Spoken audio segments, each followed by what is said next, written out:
नमस्कार, मी वास्तुगुरू सिद्धांत ओझरकर वास्तुवर्धन या यूट्यूब चॅनलतर्फे सुरू असलेल्या पवित्र आध्यात्मिकता देवघराचे रहस्य या यूट्यूब सिरीजमध्ये आपल्या सर्वांचे पुनश्च एकवार हार्दिक स्वागत करतो।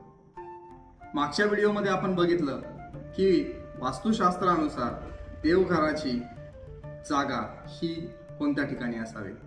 या व्हिडिओमध्ये आपण बघणार आहोत की देवघर बनवत असताना देवघराची उंची किती असायला हवी, त्याशिवाय देवघर हे कोणत्या वस्तूपासून बनलेलं असावं किंवा ते बनवत असताना कोणकोणत्या सामग्रीचा वापर केला गेला पाहिजे। घरातील देवघर हे अत्यंत शुभ आणि पवित्र अशी जागा आहे, त्यामुळे त्याकरता वापरण्यात येणारी सामग्री ही त्याच पद्धतीची शुभ आणि पवित्र असायला हवी।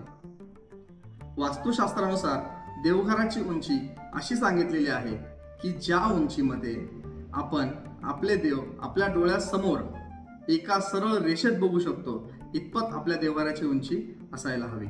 साधारणतः बघितलं तर देवघराची उंची ही जमिनीपासून 4 फुटापेक्षा जास्त नसावी, जेणेकरून आपल्या देवांची दृष्टी ही सरळ आपल्यावरती पडेल। तसेच ज्या वेळेस आपल्याला देवघरा घ्यायचा आहे किंवा बनवायचा आहे त्यावेळेस आपण त्यासाठी कोणत्या कोणत्या सामग्रीचा वापर केला पाहिजे हे आता मी तुम्हाला पुढे सांगतो। देवघर बनवत असताना किंवा विकत घेत असताना ते एकाच प्रकारच्या लाकडापासून बनले गेलेले असावे।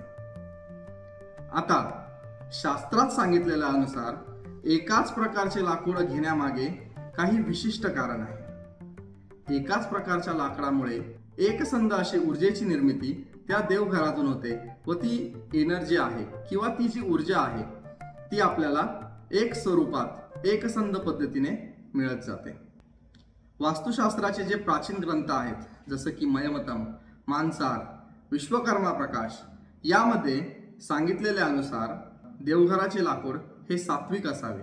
आता सात्विक लाकूड म्हणजे जे लाकूड शुद्ध स्वरूपाचे आहे अशा प्रकारचे लाकूड। मग शुद्ध लाकूड हे एकतर आपण सागवान वापरू शकतो, श्रीपर्णी वापरू शकतो, चंदनाचे, देवदार झाडाचे किंवा वडाच्या झाडाचे लाकूड आपण वापरू शकतो। वेगवेगळ्या प्रकारचे लाकूड वापरून आपण जर देवघरा बनवला तर ते योग्य ठरत नाही, त्यामुळे अस्थिरता निर्माण होते।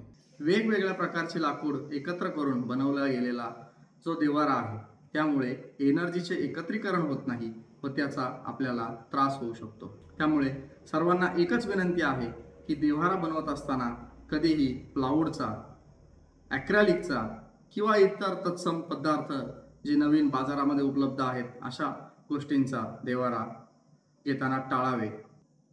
तर नक्कीच हा व्हिडिओ शेअर करा, लाईक करा, चॅनलला सबस्क्राईब करा। भेटूया पुढच्या भागात, तोपर्यंत जय श्रीराम।